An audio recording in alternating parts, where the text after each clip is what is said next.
The International Association of Chiefs of Police conference.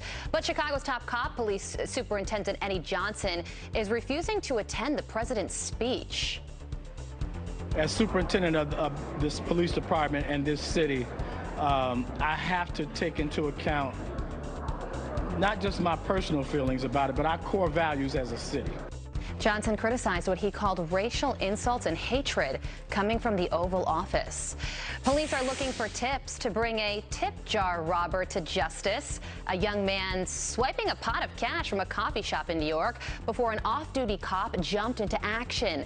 The NYPD captain wrestling the thief to the ground, taking the jar back before going to work. The suspect is on the run thanks to his buddies who helped him break the officer's grip. It's unclear if they got away with any cash. And happy Halloween from NASA. Look at that, the space agency marking the holiday with a snap of the sun, looking like a jack-o'-lantern, and a scary one at that. The face is made from the sun's active regions, which emit more light and energy due to strong magnetic fields. That picture that you see right there, taken in 2014 by NASA's Solar Dynamics Observatory. Very appropriate. 'Tis the season, guys. Indeed. All right. Thank you very much. Thank you. Thank you. Let's go out on the streets of New York. Janice has got the day off, and Adam is out at her post. Hey, good morning, guys. Out here at the 6 o'clock hour, you don't always get the biggest of crowds, but I do appreciate it when anybody makes it out here. Harry from Pittsburgh, Yes. Thank you for being out here. Is there anybody you want to give a shout out to? To my wife, Anita, and to my kids and grandkids. Thank you. Thank you for coming out here so I wasn't left here all by myself. I do have a weather story to talk about, and that continues to be the wildfire stretching across portions of California. From Southern California all the way to Northern California, the Kincade Fire, the largest, 50,000 acres plus at this point. The winds were so strong this weekend. Unfortunately, still going to be windy over the course of the next probably 48 hours. Those are your wind gusts getting up to 30 to 40 miles an hour today. That's a little calmer than we saw yesterday. Still bone dry out there, guys. Yeah, unfortunately, I do think this wildfire story is something we're going to be talking about at least into the middle of this upcoming week. Back into you. All right. Adam, thank you very much. Adam. All right. Meanwhile, New York City's homeless crisis is growing, and the mayor is reportedly shipping people from New York to other cities on the taxpayer dime. But it's been a secret until now. Dr. Drew Pinsky is here with reaction. Come on. You are the one thing in my way.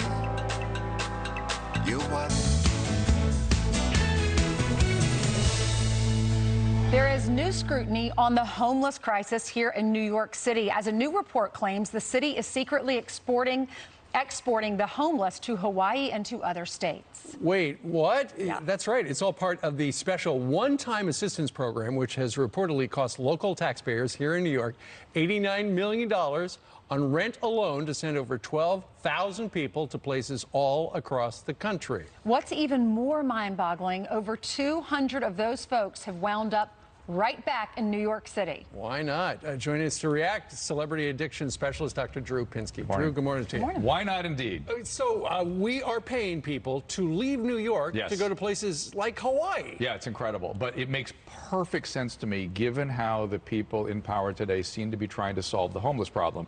It's so appealing to go, you've been in our shelter for 90 days, which is what they have to do in order to be eligible. You're a family. Pat on the back, we will take care of you. We will give you a year of free rent to get you back on your feet, which is anathema to the problem. Right. The problem is not that you need a housing. It's not that you need a period of time to get your act together. You need mental health services. Of course. And if you do not provide the treatment and the vocational rehab, you are committing people to chronic difficulties. You're just warehousing them. You're not even warehousing them. These things are progressive. These are all progressive illnesses that you see on every street in this country. They are progressive illnesses, and they end in demise. They end in death. Big majority are drug and alcohol. It's the last chapter of our opioid crisis playing out in our streets.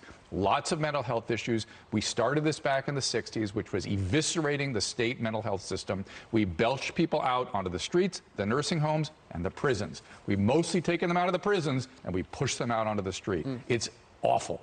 And if you do anything like this, see, it sounds so appealing, right? Yeah. We'll give you a year. This is so great. It will not work unless you provide the services necessary to get well. Yeah, you're talking about the drug problem. You have something coming up on Fox Nation, a documentary. I do indeed. It's about the opioid crisis, and again, I lived through it. I was running a large addiction medicine program, and there's footage of me 15 years ago saying, you don't understand, this is a tidal wave coming our way. I'm seeing it every day. And we are still living in it where my profession overprescribed opiates. But now we've gone to say that opiates are all bad, which is not really the problem. The problem is the overprescribing and the idea that pain is the fifth vital sign and that whatever pain control is what the patient says it is. Well, my patients with drug addiction had at it during that phase, and a lot of them died.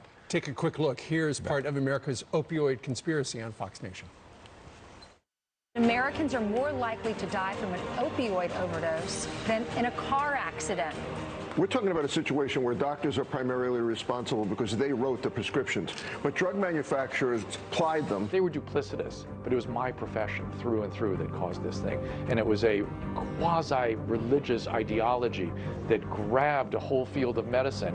You also talk about it on Enough Said with Tyrus on Fox. Oh, yes, I do. I talk to Tyrus and on Brian's show all the time, too. And, yes, please check out Tyrus's show. But, yeah, it was people think it's the drug companies. Of course, they were duplicitous in the whole thing. But it was an ideology. Whenever you have ideology grab people in a profession or a leadership position, this is the exact same thing that's happening with homelessness. The ideology is this is a housing crisis, period, end of story. It's income inequality. It is not. It is a mental health crisis. And if you don't wake up from that theological fog, more people are going to die. 3 people dying in the streets every day in Los Angeles County, 3 every day, and people who get in the way of treating those people are murderers. They are, and I'm sick of it. We're all sick of it. Yeah. All right, Dr. Drew, thank you very much. Thank you, guys. All right, the very latest from the World Series with Jillian. Count up next. Probing the Russia probe after the DOJ calls for a criminal investigation. Inside their decision and what will be uncovered. Devin Nunes has smart insight on Tucker Carlson tonight. The whole time joins us live from D.C. Jillian? That's right. Good morning. And there's so much to get to from last night's game. Let's begin with the fact that the president and first lady were in attendance for the game. They got there right around the start of the game, left shortly before the game ended, so they were there for the bulk of it. Greeted with mixed reaction, I will say that. Now, you can see them smiling and waving to the fans out there. Let's go ahead and take a look at some highlights from the game itself, and we begin here in the top of the second with an Alvarez 2-run home run. This right here, you take a look at that, that makes it 2-0 Astros. Correa would also hit a home run in the 4th. Our next highlight goes to the bottom of the 7th when Juan Soto solos a home run, gets the Nationals on the board. Fans there saying finally, but unfortunately it wasn't enough. That was the only score that they would put up last night. Top of the 9th we go. George Springer makes a 2-run blast. That makes it 7-1. Nationals lost all 3 games at home. I mean, it's disappointing for fans who have waited, majority of fans, their lifetime to see a World Series game here in Washington. But Houston Astros take those 3 games. They are headed back to Houston right now. And fans last night on both sides were sad and excited. Listen to this. What do you have to say to the players when they go out to Houston? Just win. Everyone loses at home. There you go. So, what do you say? I say we're getting the next 2. You think so? We still got a chance. We're in it. We're in it. It's about to be Strozen 6. Strozen 6. You sad? Yeah. Disappointed? Yeah. Angry? Yeah. You're frustrated? Yes. I feel it. You're in enemy territory right now. What was it like?